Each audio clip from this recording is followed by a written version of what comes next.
You're listening to the Art of Move podcast, hosted by Dr. William Raybar and Anthony Manuel, where we attempt to create a grand unified theory of human movement, biomechanics, and training. If you enjoy these episodes, you can watch them streamed live on nofilter.net, where you can interact directly and have all your questions answered in real time.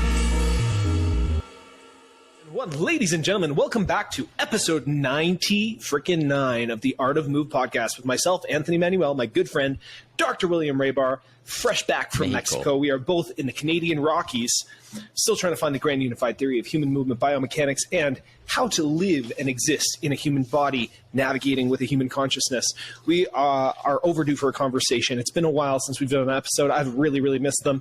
We have some juicy stuff for you today. We're going to start right away with a interesting post from someone in the community, a fellow named Zach Woodward, Z-A-K Woodward ATP, who I'm pretty sure has a very strong influence with the ATG movement system, influenced by Ben Patrick. And he had a post that kind of talked about this idea of people using the term fascially driven athletes, right? So thought experiment. If Neymar is more, quote, fascially driven than most of his PSG teammates, and being more, quote, fascially driven makes you more resistant to injury, why does he get injured more frequently than many of his PSG teammates? And then his comment follows up by saying the fascia-based community and trainers out there are doing a service to the industry. They're bringing awareness to a piece of the equation that has long been ignored by the mainstream. But while they criticize strength and conditioning for ignoring fascia to focus solely on strength and power, many of them turn around and ignore strength and power entirely to focus only on fascia. Bit of a pot and kettle situation. Fascia training is something we should learn more about and how it fits in our training. But let's maybe not be so quick to ignore proven concepts that have worked for decades to jump on the latest bandwagon. Just my 2 cents. So right off the get-go, do you think that the idea of fascially driven training is a bandwagon thing that people are hopping on in the functional fitness community? Yes, I would like to define that, though, because that's a term. To me, it's kind of a marketing term. At the same time, it could mean something, right? But I guarantee that if I asked somebody, they wouldn't know what fascially driven actually means, right? So it could be a marketing term. It could be I think I understand it, right? That you're using your fascia more than you're using your muscular system, where the traditional lifting, strength, and conditioning models relied on muscles and levers as the way to get stronger and quicker, faster, and be able to move. However, fascia has been left out of the equation almost completely up until recently. Then you have people jumping on the fascia bandwagon and going completely in the other direction, saying muscles don't matter. Now, I kind of want to go let's bring the nuance to the conversation and see what actually happens in the muscle and fascia and what could be possibly meant by fascially driven athlete, right? Yes.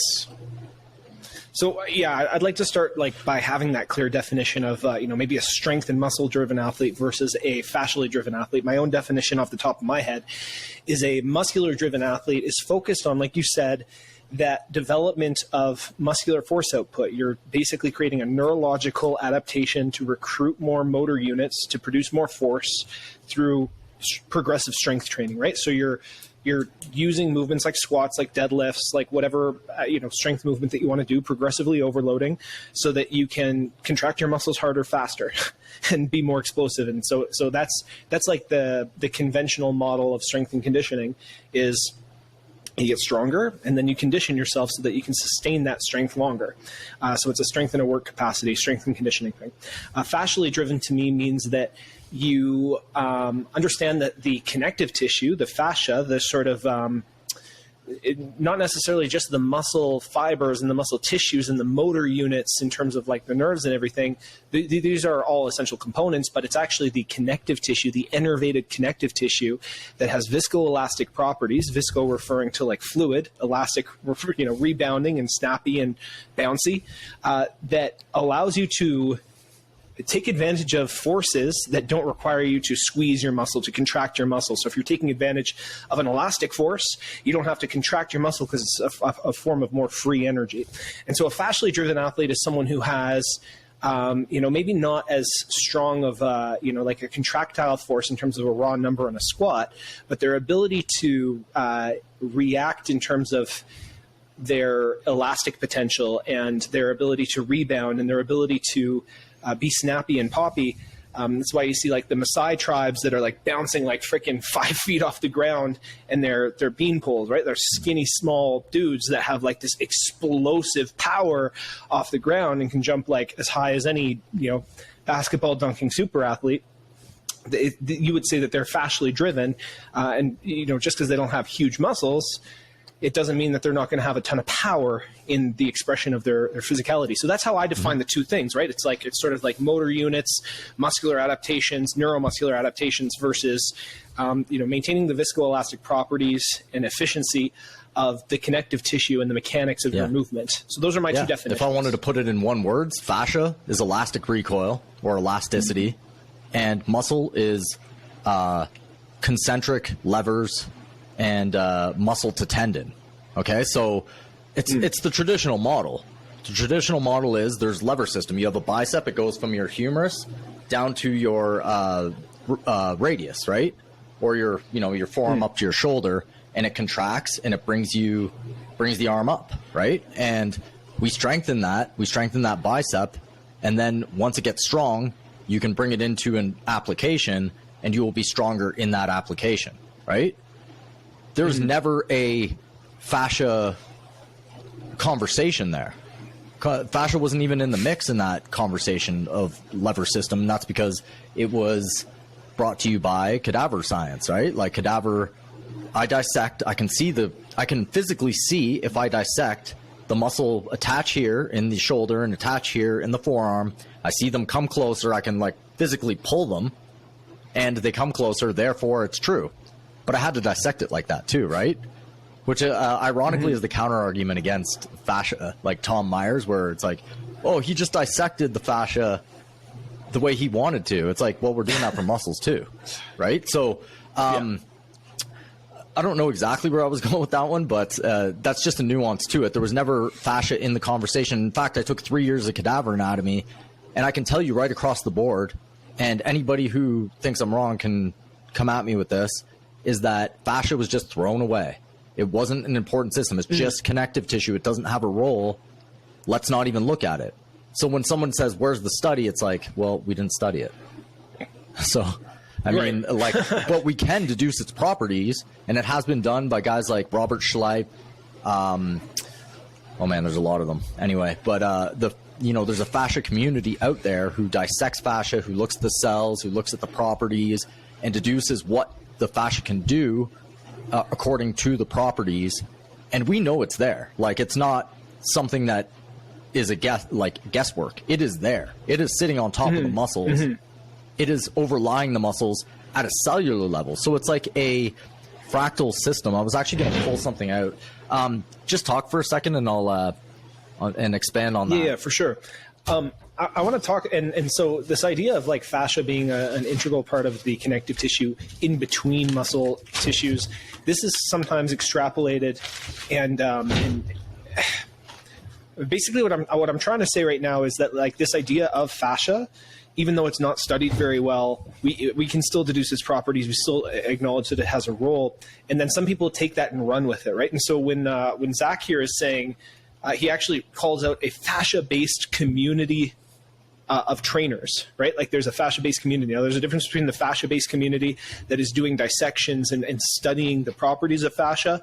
And then I would say a difference between them and the people who are the trainers who are quoting that, fascially driven training is the way to do it. It's what's going to keep you 100% injury free. It's the only way to train. If you train muscles, you're stupid, like all this other stuff that people kind of take and run with this.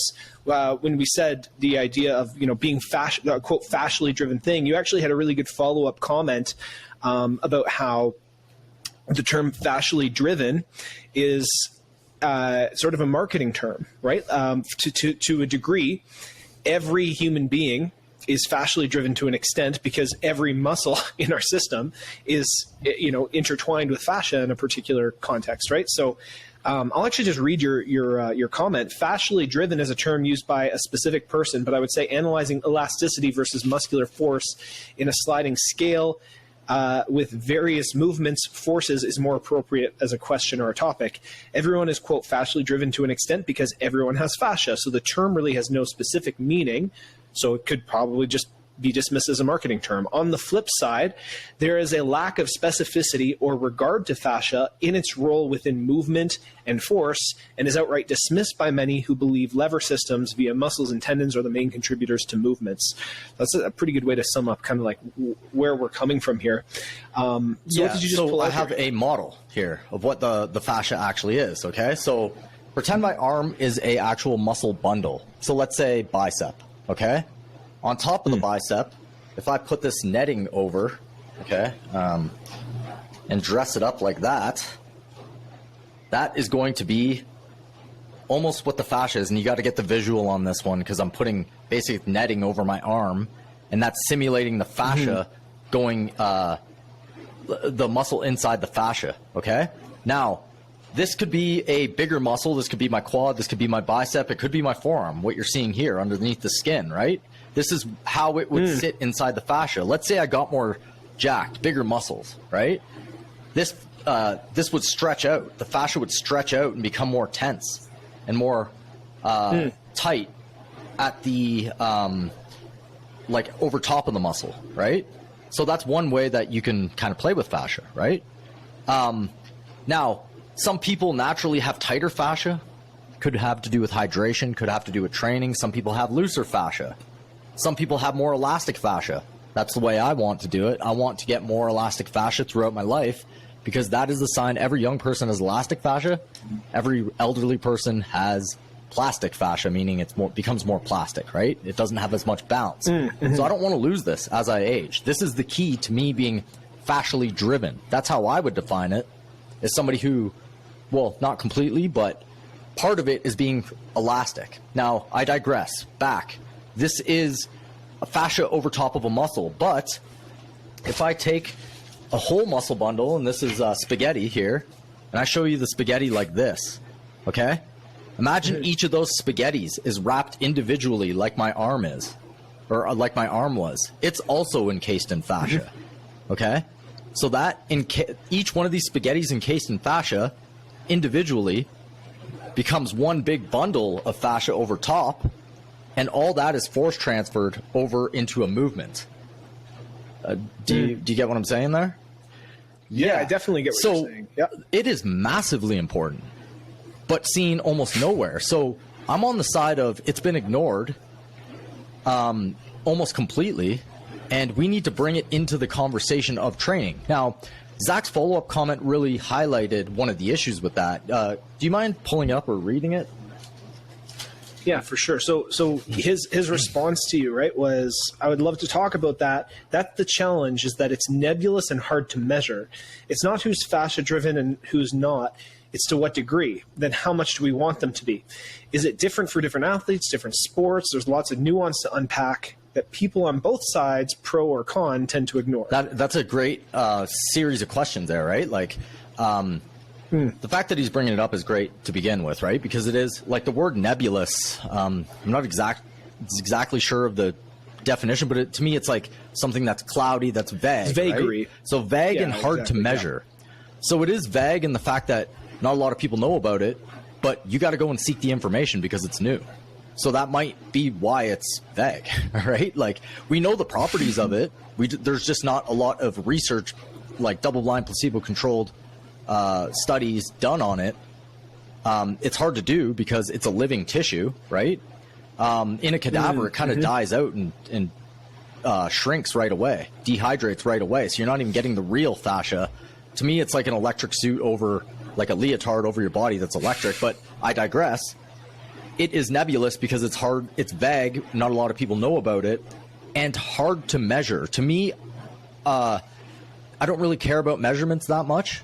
Like, that's more of how it's done in research. It's like, we need to know the numbers. We need to know how much elasticity is happening here. To me, that's less important. Everybody has it, and we need to work with it, and we need to account for it. Just because we can't measure it in numbers doesn't mean we shouldn't account for it, right? In my mind. And it like, hard to measure, it hasn't been measured, but it's there. that's also an issue. Do you know what I mean? You've been measuring force output using fascia without using it as a variable and only attributing it to muscles and tendons. So that's kind of, on the flip side, the wrong way to do it as well, and not realistic. I want to kind of just really highlight a point that you kind of talked about, is this idea that fascia is a living tissue, right? It's innervated. So in our conversation with Gil Headley, he talked about just how much innervation happens within the fascial tissue, and how much sensory data and how much proprioceptive and interoceptive data is acquired through the innervation in the fascia. So when you say it's an electric suit, what do you actually, you're actually talking about like nerve signaling, like electrical nerve signaling that happens with, in this connective tissue. The hydration component is really, really important. And so, how do you, one of the things that fascia to me kind of represents is the sort of glue that turns everything into a holistic system in terms of like the musculoskeletal system. And it's very hard to break down variables if you're trying to look at something that is a part of a holistic system. Because as soon as you try to isolate it from the holistic system, its qualities change and it fundamentally changes itself. So this is one of the major issues that I kind of see with people trying to study or not study fascia, is that like as soon as you try to isolate it as a variable, you can't, because it's not the same thing when you isolate it. Yeah, no, I agree with that completely, right? One of the arguments I hear about fascia is, well, since it wraps over everything, no matter how you train it, you're training it anyway, as if training it would mean training it the same way, right? So you're training it anyway, so it doesn't matter. It's like, well, that doesn't make any sense, because it's got 12 times more nerve endings than the muscle itself. Those are interoceptive nerve endings, meaning that like your feel within, it's a very feel within organ. It is an organ, a very important organ, as big as your skin underneath, wrapping everything around in your body, muscles, organs, the cells of the muscle. It is massively important and completely ignored. Okay, so, and I understand where the strength and conditioning world is coming from with that as well, because they're like, now we have guys that are like, fascia is everything. Let's ignore everything else. So fascia is everything. And to be honest, there's much less of those guys than strength and conditioning guys who just want to ignore it. So that's my assertion there, because whenever I start to talk about this, people get pretty, like a lot of guys get upset. I think because they don't know about it, and they're like, it's obviously muscles and tendons. Muscle pulls the tendon. That is the majority of the force, and why are you trying to bring this fascia into play? And they look at it almost like this hippy-dippy type of thing, almost like a marketing organ, I guess you could say, a marketing term. But it's a real thing, and it's very, very important, and it comes into play in a major way when you use the spiral system, which everybody's using in movement, but not accounted for in the lever system. Well, yeah, this is an interesting idea of people who, again, use these ideas and run with them as marketing terms.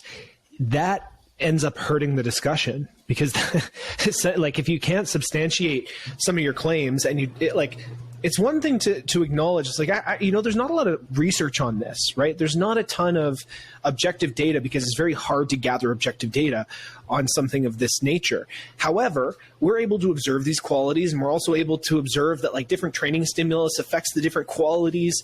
And like if you lift in this particular way, then your elasticity and your ability to rebound, or you sent me that video of Eddie Hall, who's snapping his bicep tendon when he was doing some boxing there, and it was a good example, because like Eddie Hall probably has some crazy strong bicep tendons in terms of just ability to resist force. If you're thinking about like how much his bicep tendon has to withhold when he's deadlifting, put it in a dynamic, situation where you have to snap and you have to pop when you're doing boxing. You're trying to get that elastic recoil.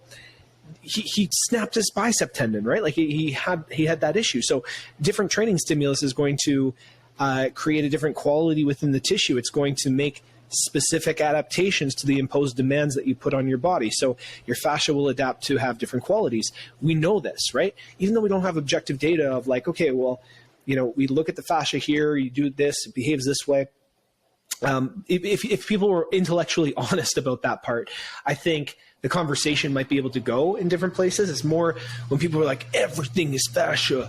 And like you said, there's the people, there's not a ton of them, but there's enough out there that can tarnish the general idea, where it could be easily, like I hear like people talk about charlatanism a lot in terms of the fascially driven community, where it's like, oh, this is, there's no science to back this up. It's all marketing hype. And the more marketing hype you do, the less credible it ends up being, because it's not as substantiated. And that hurts the conversation, I think, because, like this is a variable and a factor that people should take into account. There's enough evidence for it. There's enough reality based around it.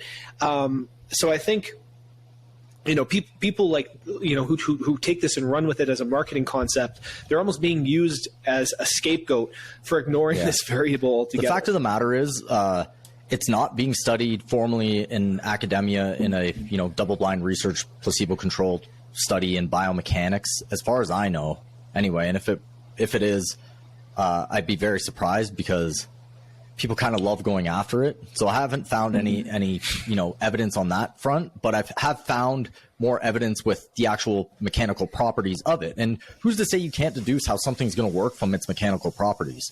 That is completely scientific, right? So I know for a fact, I've done cadaver anatomy personally. In my experience, it's thrown out. So that leads it into the area of speculation for the most part, and I admit that, right? I will speculate. I know where it is. I know how it works. I know where it attaches. I know the properties of it. So I can speculate how it moves, how it works as I move, right? I know it's viscoelastic. I know that's what's responsible for rebound to a large extent or to a major extent. And muscles are given that credit, okay? The muscular system is given the credit for elasticity when it's actually the fascial system, okay? So a lot of the credit that the fascia is doing is given to the muscles, and the muscle lever system really dies out when you start accounting for fascia, which is why people don't want to look at it when it really comes down to it, because a lot of the systems start to make less sense. The linear training, the models of strength with length becomes less applicable, or I shouldn't say less applicable. I should say you might have to change how you think about it if fascia is taken into account. Right?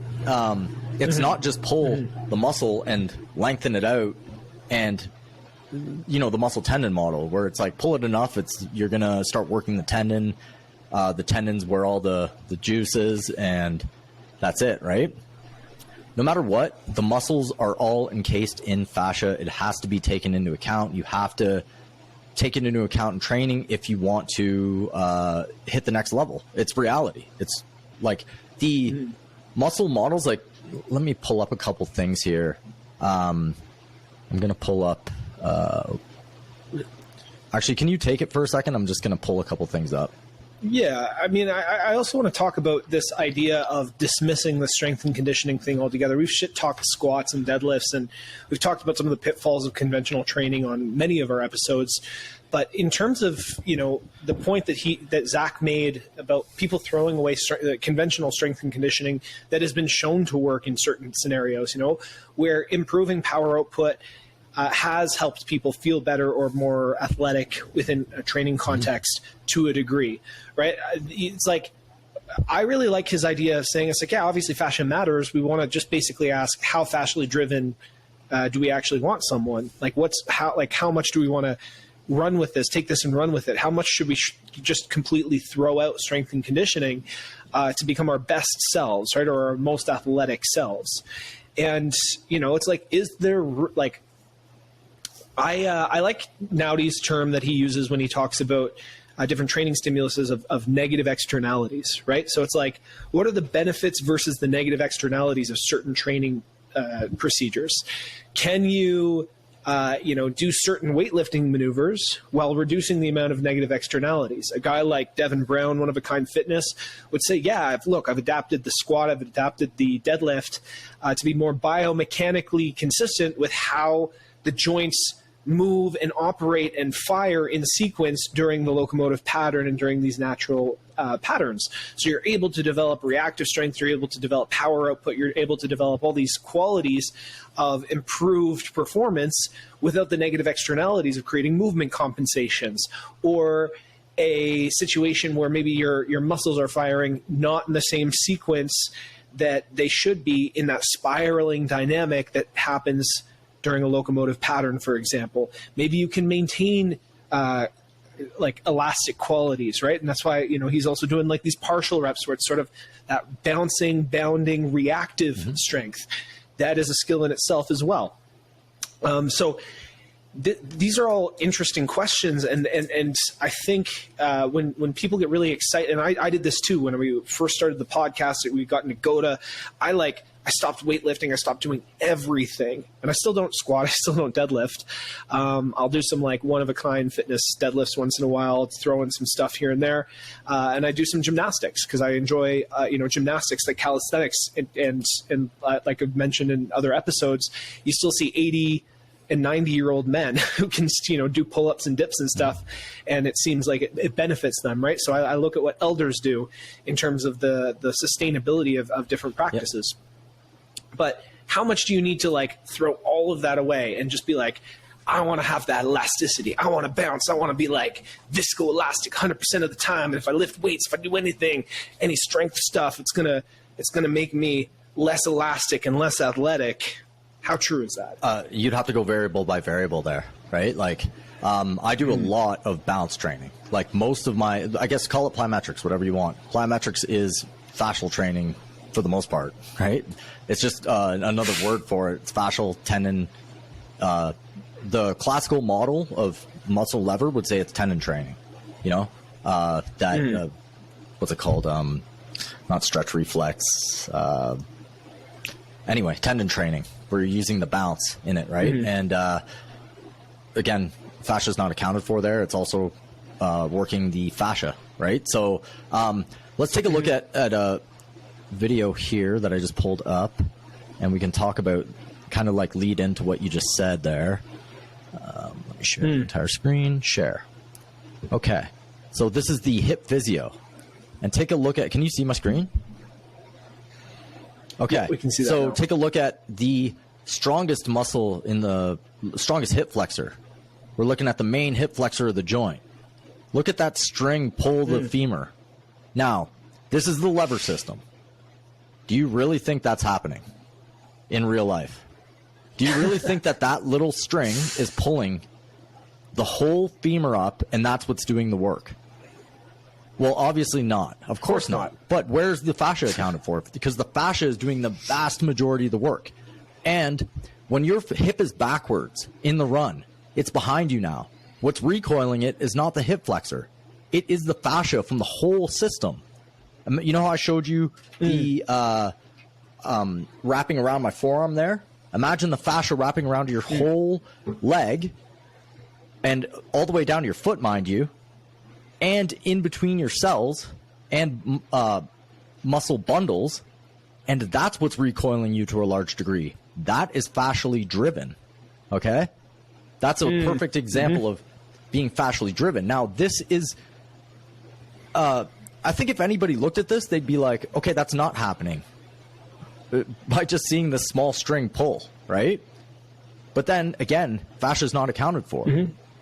So the muscle is also working as well, right?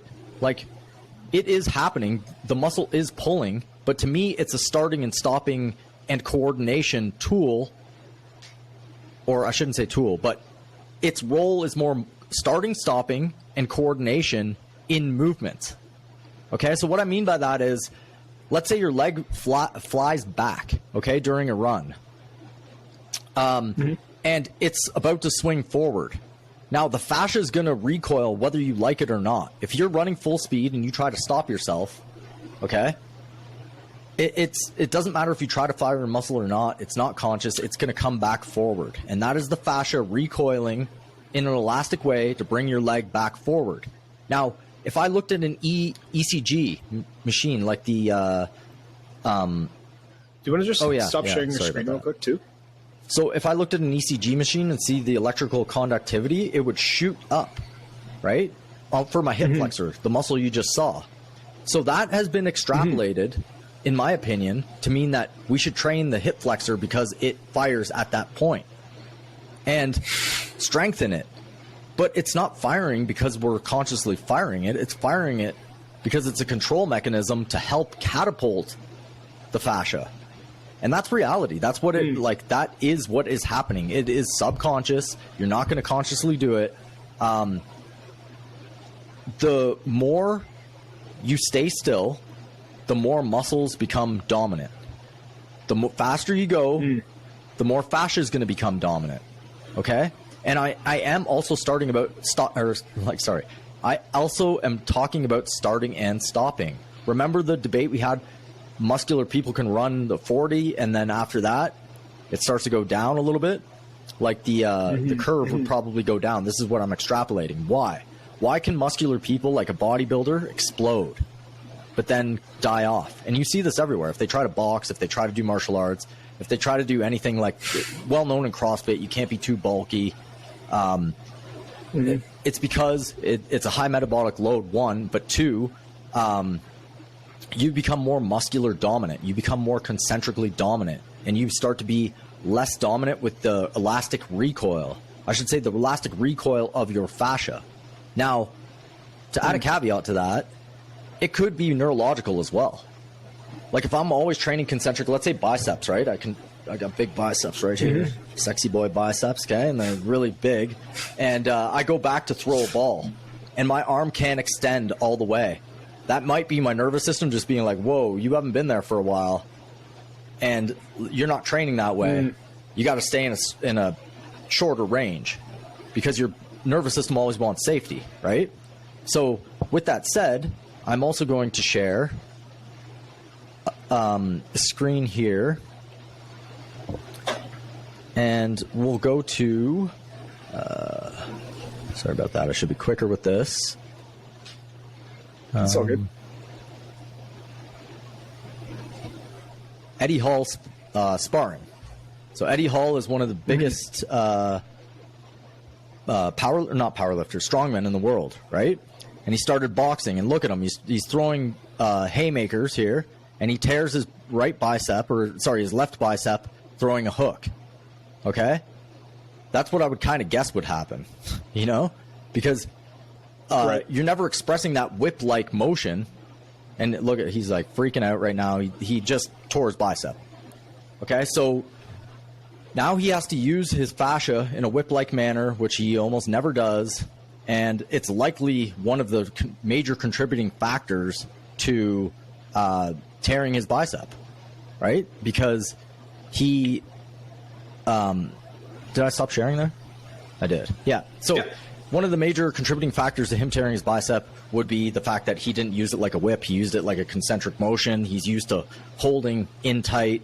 And when you have to use your fascia and your elasticity, you're going to start tearing muscles, tendons, fascia. Well, because again, if you train for rigidity and stiffness and that concentric action, there's no pop or snap, right? Like that's I think really why I tore my shoulder tendon as well, because it was during an Olympic lift, something where I was trying to get that recoil, snap and catch, and my bicep tendon and my shoulder labrum just gave out on me because it's, you know, it's more used to stabilizing in these bench press or overhead press or pull up or, you know, like these very rigid positions and static positions. It wasn't used to even, and, you know, an Olympic lift isn't even a great example of a true athletic application of how the body moves, but it's still, you know, it's still kind of relevant to the discussion in terms of like I was trying to get that whip going and that whip just snapped me, right? Because I'm so used to that rigidity. As soon as I try to get some of that give, some of that viscoelastic bounce back to give myself some room in the joint before I do stabilize it again, snapped. So what would be pertinent here would be the question of how much, like, because we look at every power lifter, almost every major power lifter is very rigid. Okay, when they walk around, they're huge, they're rigid, they're maximizing concentric activity to the max. Okay, And then using your elastic properties is very, I guess you could say eccentric, but that's not even the right word for it, and I'll explain why in a minute. But it's almost the opposite maneuver. Okay, so how much strength training in a concentric manner is appropriate to give you the properties of the tissue that you want in order to bring it into an elastic athletic context, right? That would be the pertinent question there for athletic training. Now, I think it's very little, if any, right? I think you can get away with almost none. But I'd probably be the minority in that, you know? So, and what would be the ways to train? And so what I was going to say, what would the training stimulus, if you're not going to implement or employ concentric-based training, what is the training stimulus that you would say would benefit improvements of athleticism, of maybe some of that fascial elasticity? What would you say in terms of, like, you know, because obviously you do a lot of plyo, bouncy training. I do too, especially for lower body stuff, a lot of jumps, a lot of bounding, a lot of, you know, kind of like boxing footwork and dancing and a lot of stuff like that. And I just feel great when I do that. And I do a lot of running. I do a lot of sprinting. And once in a while, once in a blue moon, I'll throw in a couple of, you know, OKF style trap bar deadlifts, you know, just because I'm like, I want to pick something up off the ground, and just because I feel like it. But what's, you know, if you're thinking about, like, what's the optimal training stimulus if you're not doing that concentric based training as much? And that goes back to the question that Zach asked, like, after the, you know, the sequences of questions that he asked. He's like, in what application, for what, for what sport? That's the whole thing. Like, I don't think longevity and sport are two of the same things, right? Like, I'm almost 40 now, right? I don't care about 1 second less on my 40. I don't care about dunking, like, hardly. Like, I want to be able to run in the mountains. I want to be able to ski. I want to be able to go for a run that night. I want to be able to be agile. I want to be pain-free, right? So these are completely different goals than getting that next level of explosiveness, right? So I don't think the goals really match for those two things, right? Like, I don't think they're the same thing. To have explosive athleticism and longevity, you're not going to be working the same, getting specific adaptations to impose demands. They're not going to be the same between the two. So with that said, no, if I want to deadlift, sure, why not? It's something I prefer to do. If it's something I prefer to do and it's something I like to do, go for it. If you like to squat, go for it. I'm all for free will.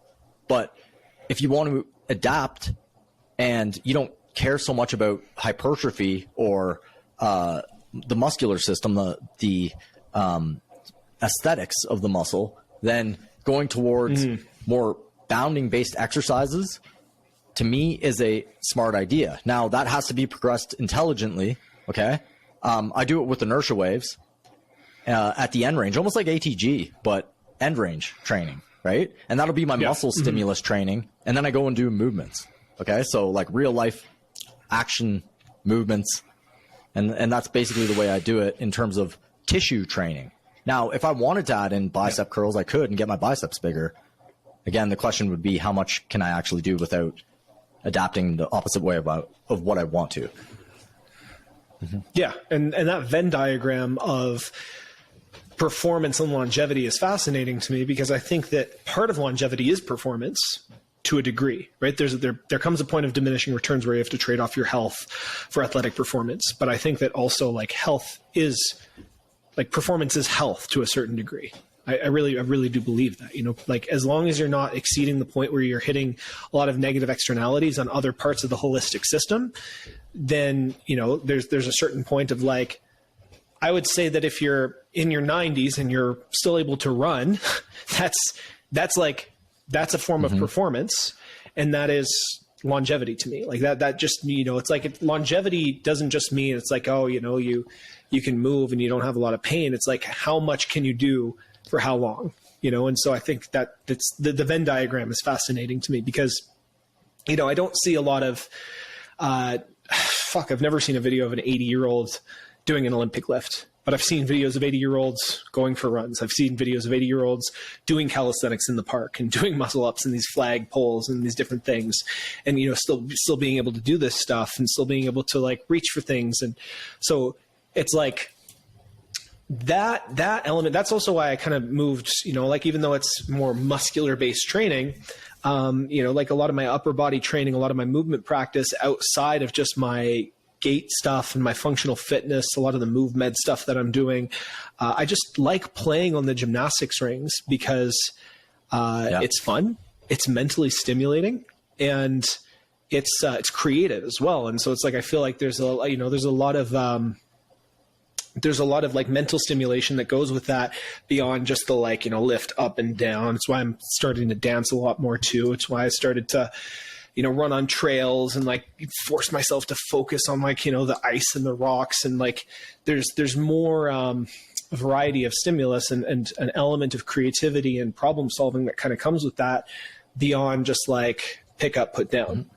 I don't really know where I was going with that. I was going to say the variable right there is or defining performance, what you mean by that, right? Because I mean, that's going to be very different for most people. A lot of people define it as, how much can you lift in the gym or a particular sport? How good are you at it? For me, performance would be to be able to do what I like to do at a, fairly high level and enjoy it. Right. So I should be able to go from skiing to boxing to running on the mountains. And I should be able to enjoy it and do it at a fairly high level. Right. So that's more along the lines of performance for me, but that's going to differ for everybody. But I digress. Back to the, fascia and muscle conversation. It really is what I kind of wanted to do was steelman the other side about the strength and conditioning side. Right. And really try to see where they're coming from, looking at it as if we're not us, but like who they would deem as the fascia boys. What do they call them? The fascia boys or something? I don't know. Yeah. It's like we can just call it the fascia based. Sure, the fascia based community. How they would look at that and see how it's ridiculous, right? Because in the strength and conditioning world, it's obvious. You get stronger in the gym. Okay, you do the hardcore stuff in the gym. You're squatting, deadlifting in various ways, Olympic lifting, some rehab based stuff in between, and then your fascia will come with. It's not really a big deal because your muscles and your tendons your muscles go into tendon, goes into bone, and you get those stronger, and then you go do your skills at your, whatever sport you're doing. And then that's how it's done. Right. So that would, I think, be the steelman of the argument, right? I could say that the idea is if you're practicing your sport enough, within your sport, you produce force, right? Typically, if you're a soccer player, a football player, a hockey, whatever it happens to be. And if you can increase motor unit output by doing strength training, then in situations where you're increasing, using force production, then you will produce more force and therefore you will be better at your sport. And so, there is a direct translatable correlation between increasing strength in the gym and increasing strength on the field or in your sport or wherever it happens to be, right? You increase your vertical. Well, it's like if you could squat 200 pounds before, now you can squat 300 pounds and you can do it really, really fast, then that, you can use that extra strength in your legs to jump a little bit higher kind of thing. So that's the, I don't know if I'm steel manning it or I'm just saying I think that's what the mentality is, or I think that's what we both used to be in this camp. I was in this camp for years, CrossFitting, powerlifting. I know what it's about. Right. And that's really it. And then you take the range of motion argument into it. And it's just don't do partial range, progressively overload into larger ranges of motion. You'll have more mobility. Therefore, you will be safer in multiple planes of motion during your sport, right? Where's the fascia in this argument?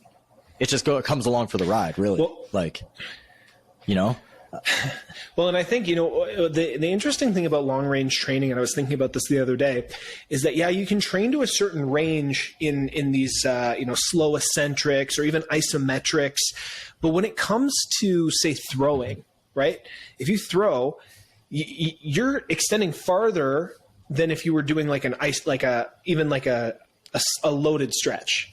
Like a loaded stretch will take you so far, but the actual dynamic forces of whipping your arm back, or the dynamic forces of like when you're full on in a sprint and you're like launching your, one leg forward, one leg back, you have this reciprocal motion. The elastic and dynamic forces stretch your fascia and your tissues farther than if you are being stretched in some of these isometric positions. And if you are training to have rigidity in these isometric positions at these end ranges, they don't know how to create enough laxity or enough relaxation to get into that excessively, stretched out end range. And that's actually what can screw you up, because then you get into these dynamic stretch positions and your body is so conditioned to be strong in that position, or rigid in that position, that it inhibits you from actually letting those muscles and that fascial tissue stretch out in the dynamic context. And that's when you can have connective tissues like tendons or ligaments start to tear, because they're the ones that are trying to stretch out to compensate for the fact that you have rigid musculature and rigid fascial tensioning in those end range positions. Does that make sense? Like that, is that logical? 100%. And you have to sequence your joints. Like if you're throwing and I just pulled my pec back, it's not going to do anything. I have to rotate my, my hips and my rib cage, and it has to go in sequence in order to fire the throw properly.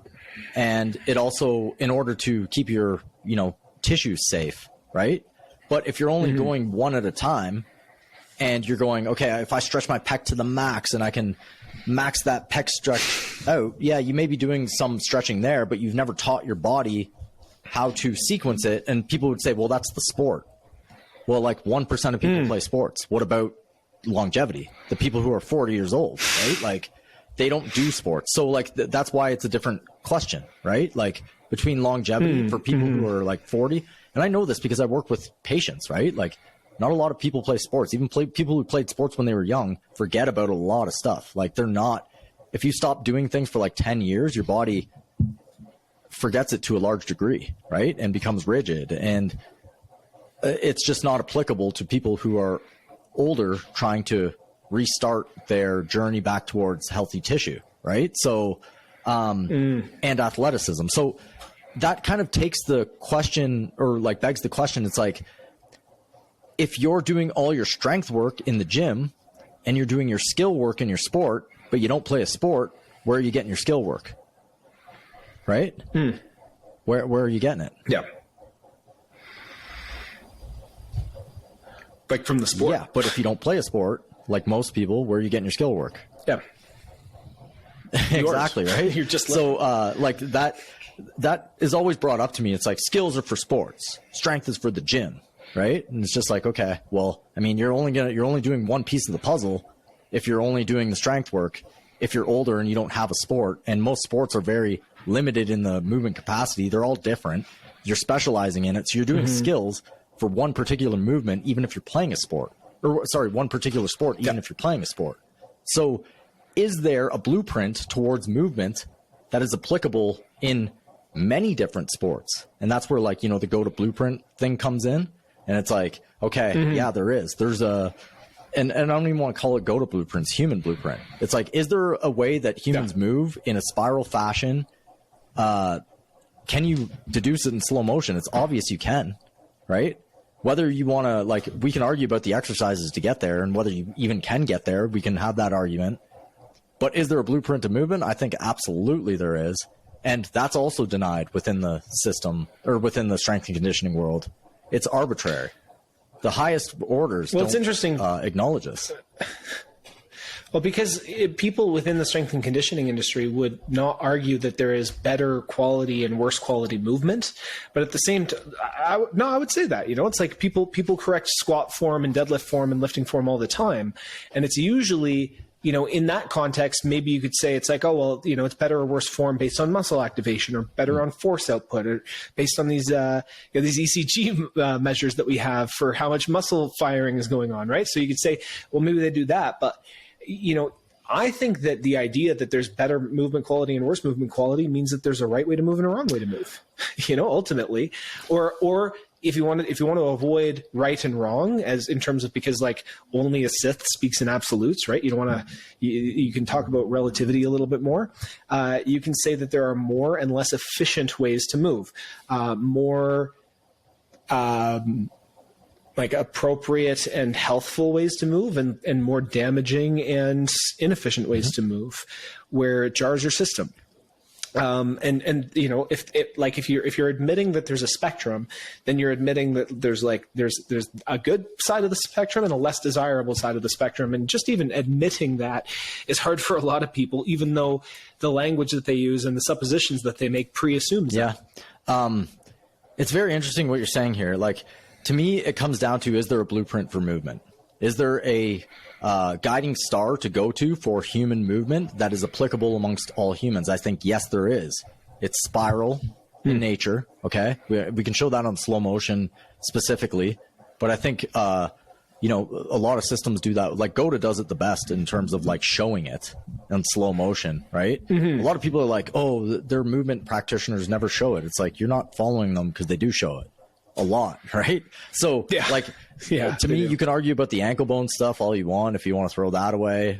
I like doing it, but if you want to throw that away, that's cool. There's still a rotary pattern that happens, a spiral nature to movement, and a pressure wave that goes through the body. Okay. And to me, that's the blueprint. I spent this last couple weeks in Mexico, luckily, and it's my godson is just turning 1, and he's just going from crawling to walking. So I spent 2 weeks straight, like in the same house, just watching him walk, crawl, taking different videos of him like trying to get up and watching the ways that he's trying to do it, you know, and the crawling mechanism, the spine moving back and forth. It's like, when does it become a rigid lever? When are we supposed to be start training it? Like the crawl is back and forth. So as soon as he gets up, it's a rigid lever. That to me doesn't make sense. But then you'll hear guys go, well, babies aren't adults, so it's ridiculous. It's an appeal to nature to believe that that's the case, that adult humans have same blueprint than babies. Well, then I'm appealing to nature, because there's elements. I'll give some credence. I do agree with that to a degree, right? Like, there are obviously adaptations where like an adult human has more capacity and has some trade-offs for its biomechanical nature to a degree. But it's, again, how far are you going to take that argument? You know, how much? It's like, okay, so like, yeah, the hips are more stable, so you can't like drop into a squat, and you aren't as like amorphous essentially when you're an adult versus when you're a baby. But does that mean that the energy transfer patterns or the efficient patterns of the human structure fundamentally change from infancy to adulthood?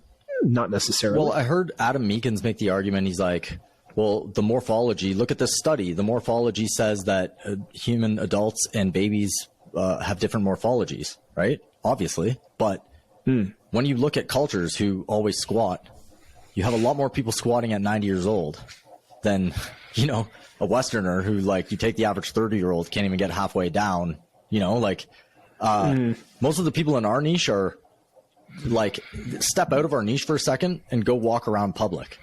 You know what I mean? Like, there's not a lot of people who are competent within their bodies, right? Even at a, you know, a 30 or 40-year-old age, right? So we know that your body morphs to what you do. Specific adaptations to impose demand. So if you keep doing something, you're not going to be exactly like a baby. Your hip socket isn't going to be exactly like a baby's, but you're going to morph closer to what it was as you're developing. Where if I'm a baby and then I go and my parents put shoes on me and make me sit, and I play video games until I'm like 14 years old, don't you think you might adapt to that? Like, right? Yeah. Like, so of course you're not a baby when you're an adult. That's not the argument. It's that you keep a lot of the same physiological adaptations that you do when you're crawling. It's just a stand-up version. It's the same blueprint pattern, and that's my assertion. We can go into details about that, but We have many a times, right? But like, I'm just saying that there's still a denial of this. It's not anywhere to be found, and I want to give credence to that, not system, but like the way to look at that, and to respect human that particular human movement blueprint that is not shown in many of the systems now. It is strength, power, speed, force production, levers, and muscles, and basically and lifting. And those, like everything I just mentioned is the paradigm that we're coming from. And it's really cadaver models that are the basis of that, a lever system. Yeah. So I think that's a cool kind of place to pause the conversation for a hot minute, because we dove pretty deep into fascia. We dove pretty deep into the lever system, the strength and conditioning perspective versus maybe the polarity between like the fascia denying strength and conditioning coach that it's like it's all muscles, tendon, and bone, and then the marketing hype fascia guy that it's like fascia is the only thing that matters. If you're not fascially driven, you're going to go into Snap City and you're going to hurt yourself, and you have to buy my $3,000 program, otherwise you'll never be fascially driven and be the best athlete you can be.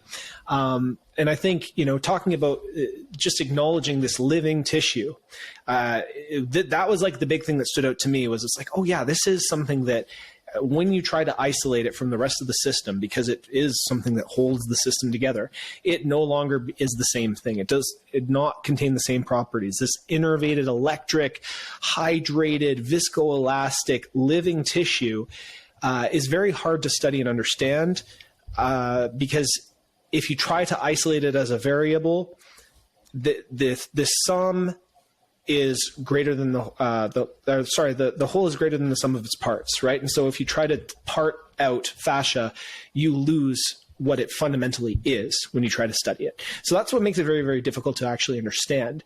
It kind of ties into this idea of human beings having a natural blueprint to movement as well, because if we have a natural blueprint, then we also would presumably have a natural way that our tissues are supposed to behave and respond to particular forces. So we're supposed to move in a particular way. That also presumes that we're supposed to handle forces in a particular way, and that handling of forces would implicate how our tissues develop.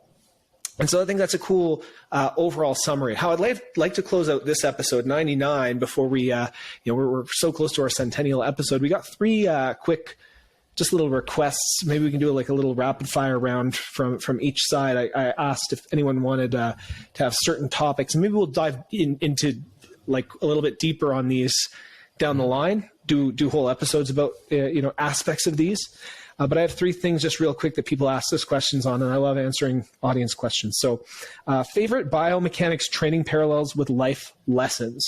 So the way that I would kind of reword that is there something that you learned about life through biomechanics informed training? Is there some parables that you could tell about how you should live your life, or some lesson that you've learned about life that can be told through a biomechanics lens? Yeah.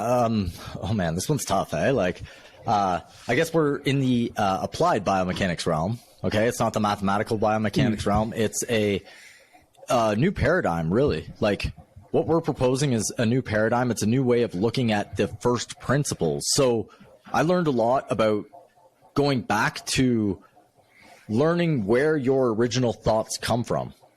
And you have to in order to think this way, which is why it's so hard for people to grasp. And I don't expect this to go mainstream in the next day or so, right? Like this is for the future. And basically for me, it taught me to go back to nature. That like what we just talked about with the parallels with the baby and the adult, you're going back to nature, and nature has blueprints that work. And while the world is going towards AI and eat the bugs and be a complete automaton, I'm going back to nature, and I'm going back to simplicity, that's really, kind of a parallel, because ultimately biomechanics is really hard, but the blueprint is simple, right? Like it's back to nature, right? To me, that's what it is. It's something else to other people. For you? I would say the big lesson or the big paradigm shift that I picked up from biomechanics was this idea of power versus force, which is like I forget who the author of Hawkins, that book was. What's his name? Yeah, Hawkins. I forget. It's Hawkins. David something Hawkins. David Hawkins. I wanted to say Richard, but I was like, no, it's that's not Richard Dawkins. yeah, exactly. I was like, it's not the same genre here, but and it kind of talks about the muscle versus fascia thing, right? It's this idea that everything that I did used to be about overcoming, right? And there is still an element of self-overcoming that I apply. But it's more mental self-overcoming now as opposed to physical self-overcoming, where it's like before it was like, how much weight can I push? How much can I drive? How much can I force myself to get over, to push through? And now it's like, how much can I teach my body to work with the forces to get more out of it, right? And so when you're talking about the biomechanical efficiency, utilizing that elastic recoil, and really just trying to harness a lot of the stuff that's already there rather than having to fight against things, to work with things to produce more energy and to produce more power and to produce and have to execute or implement less force, there's this realization that you can move with life, and you're actually much more powerful when you move with life and resist less. That doesn't mean that you are going to become weak or that you should become weak or that you shouldn't have elements of self-overcoming. Again, I have a very strong meditation practice, a very strong practice of discipline, a very strong practice of overcoming myself. I push myself very hard in runs. I strive to learn new skills that are mental limitations. Like I'm learning languages, I'm learning instruments, I'm learning dance moves, I'm learning things that are always challenging me, like mentally on an ego level and all kinds of things. But for the most part, it's not always just against like how much can you push against the world. Sometimes it's how much can you flow with the world and how much can you flow with life. And so that's been the biggest paradigm shift for me that biomechanics really taught me, because as I was trying to learn how to create a more efficient gait cycle, it's like, how much can I flow with life as opposed to push against it? Next question was current diet. What are you eating? Yeah, you want to start? Like I'm not really a diet guy. To be honest, like I have not dove into the literature in a long time. It's 80-20 for me. I don't eat anything processed. I eat only locally sourced, grass-fed, grass-finished beef, elk, chicken sometimes, meat basically. Grass-fed, grass-finished, 90% of the time on that one. I eat anything that's not processed. Try to avoid a lot of pastas, grains, although I'll indulge from time to time here and there. Avoid seed oils. That's a personal choice there. I don't know about the studies. I don't really care. Personal choice for me. I go for more holistic and less processed. And whole milk is something that I've been really diving into. It is bomb, but hard to get, right? And nice. What else? Yeah, I like homemade food. My girlfriend's a great cook, so it's made with love. That is a difference than having, something from God knows where. Having it homemade, there's nothing like it. Nothing like mama's cooking too, right? So I love all that. Yeah, makes a huge difference. Major difference. So I did like a 33-day, I was supposed to be in a 100-day experiment on a carnivore diet, right? Where I was going to eat nothing but eggs, butter, and locally raised meat. And I got really sick, like really, really sick. I haven't made a public thing about this yet, but I had like really hard heart palpitations. My cardiovascular capacity went way down. I was chronically anxious. I got my salts right. I got my magnesium. I got my potassium. I got my electrolyte balance good. I was doing the OMAD thing, and then I was eating all day, and I was doing the fat loading. I was doing basically all the ways that I was advised to do it. I was doing it, but I had really bad heart palpitations. I would like, and like to the point where if I did something like very physically demanding, I would have to stop, and because I was afraid I was going to have a heart attack, and it was kind of scary. I couldn't sleep. I was sleeping from like 10 p.m. till like 2 or 3 a.m. And then I was awake basically until 5, would fall asleep for another half hour, give or take. But my sleep was shit. Like I had like some of the worst sleeps in my life, which compounded on the anxiety.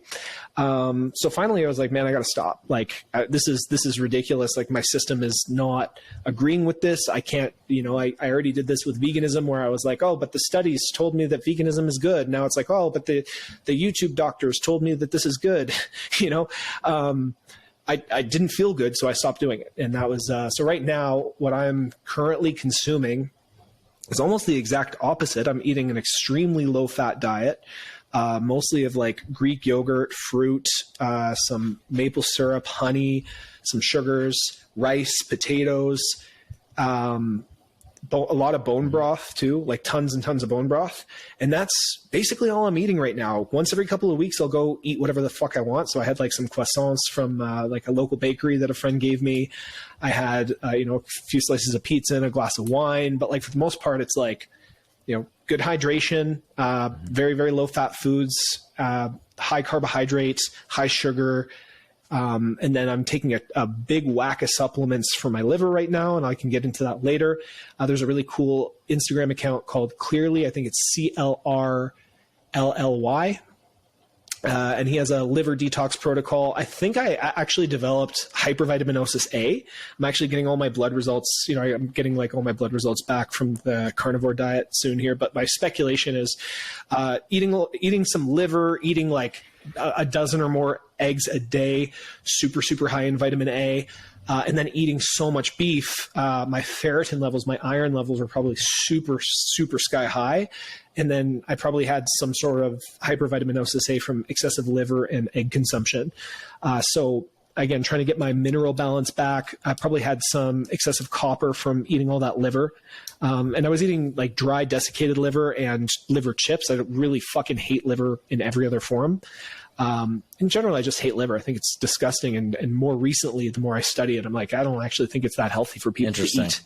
That's really, yeah, I really don't. I don't think that whole thing is really interesting. I'm looking forward to those blood results to see what's what. Did you take a journal on like how much meat you were eating and what time of the day and stuff like that? Oh yeah, I have everything written out. So it's like I was eating like 1.5 pounds to 2 pounds of meat a day, and about like a dozen eggs with a ton of butter. And that's it. I had my salts and my magnesium, I had like potassium chloride, sodium chloride, magnesium, and no supplements except for I was taking a calcium partway through, like a bone matrix calcium from Paul Saladino's company, Heart and Soil, because I thought it might have helped with some of my mineral issues, but it didn't. Oh, sorry. Yeah.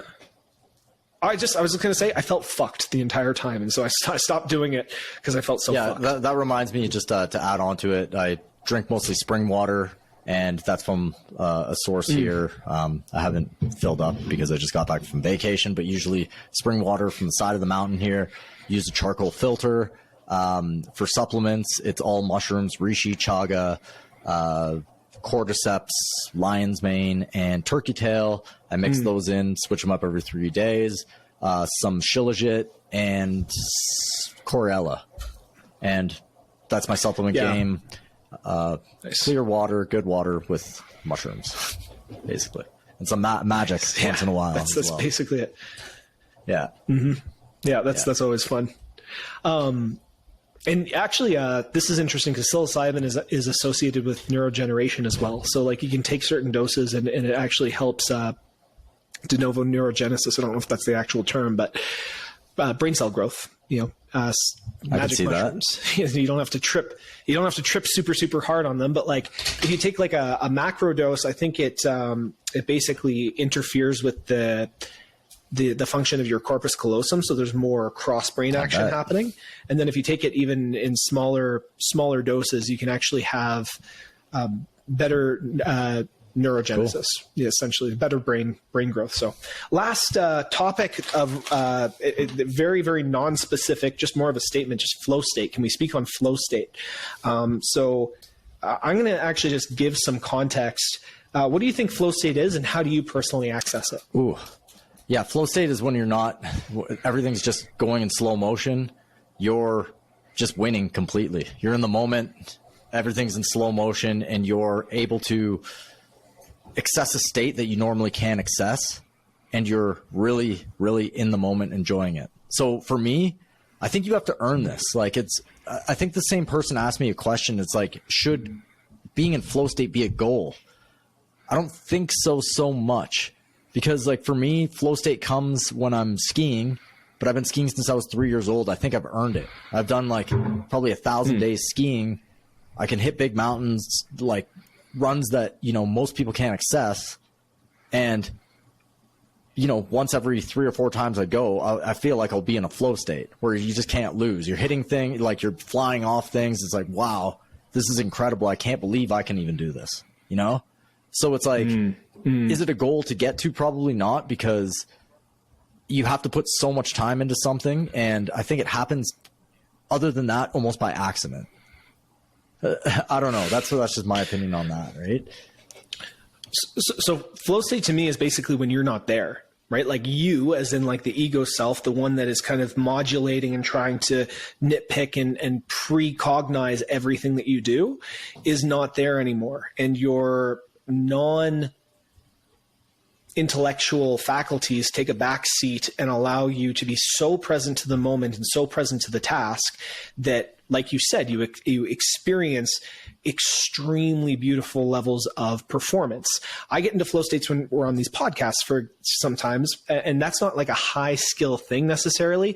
That's just me so present to the conversation that I can allow and trust. I think it's like a trust that's so deep that you're not trying to control your outer environment. You're not trying to control other people's perceptions. You're just there in it as the experience itself.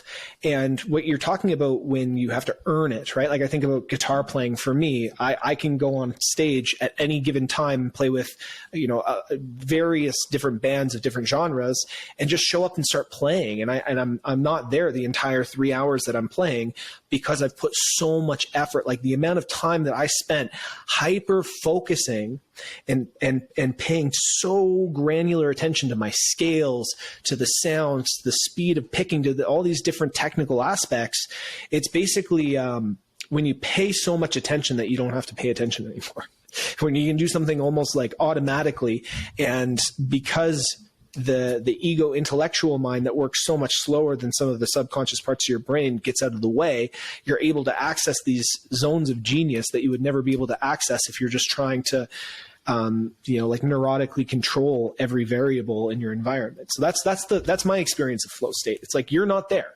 It's like all the work that you put in is there, but you, this like neurotic, egoic control freak that tries to control the perceptions of everything around you or the situations of everything around you, is gone. It's vanished. Vamos. And once you get out of your own way, then you can experience some beautiful things. I think flow state actually could be something that is worth striving for, because in order to get to a flow state, like you said, you have to have massive levels of competence, massive levels of competence. So massive levels of competence is something to strive for, and presence is something to strive for. I actually think I heard a quote from Eckhart Tolle the other day, which is that the primary purpose of your life is to be present. The more that I observe my own life and how much happier I am when I'm just like engaged and present to the moment, the more I'd have to agree with that. You know, like the less that I try to like get to the next thing or try to, manage other people's perception of me or get like all neurotic and fucking weird about life, then the more present I am to just what it is that I'm doing. And I just appreciate what it is that I'm doing. And I'm here and I'm not thinking about the next thing. The better my life tends to be, the better my performance tends to be, the better my relationships tend to be, the better everything tends to be. So I think that a high level of competence and a high level of presence, those are two things that are very, very worth striving for in life. And if the thing is, trying to get to a flow state, I think is erroneous, because like I said, like you are not there. So the trying element, it's the ego that tries. And so if you're trying to get to a flow state, you've kind of missed the point. Just get really fucking good at something and be present to the moment, and the flow state will happen. Yeah. So that's I think like athletics, or I shouldn't even say athletics, like I'm going to say athletic activity though, and music are two of the ways to really access it, I think.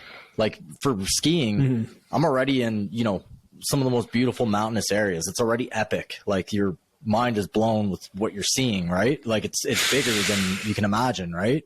And that already puts you in a state that's just like, whoa. And then all of a sudden your body starts, you're warm, you're able to do athletic feats that like, I mean, you're already in that state.